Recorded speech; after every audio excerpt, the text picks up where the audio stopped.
ఉందో, నీకేమి ఇబ్బంది ఉందో వాడికి వచ్చింది ఇస్తే వాడు టీంలో, వాడు గ్రూపులో ఇంకా ఉంటాడు కదా. టీం చేత పని చేయించేసుకోవడం, టీం చేత అక్కర్లేని వర్క్లన్నీ చేయించేసుకోవడం, డబ్బులేమో మనం మన అకౌంట్లో దాచుకోవడం. ఇది ఎక్కడ పరిచర్య? ఇది ఎక్కడ పరిచర్య? అసలు పరిచర్యలో ధనాన్ని ఎవరు అండర్లో దాయాలి? అందరి సమక్షంలో ఉండాలి.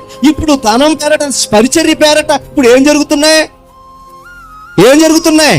100 మంది పని చేస్తే ఈ 100 మంది ఇల్లులు వదులుకొని, భార్యలు వదులుకొని, పిల్లలు వదులుకొని, పనులు వదులుకొని, వారి యొక్క జీవనోపాధి సంబంధమైన ఉద్యోగాలు వదులుకొని దేవుని పనిని పని చేస్తే, పని చేసిన వారంతా అన్ని వదులుకొని పని చేస్తే, ఈ పని ద్వారా వచ్చిన దానాన్ని నాయకుడు చక్కగా కాజేసుకుని, నిజంగా మీరు చూడండి, చక్కగా వారు రాయల్ లైఫ్ అనుభవిస్తున్నారా లేదా? అనుభవిస్తున్నారు.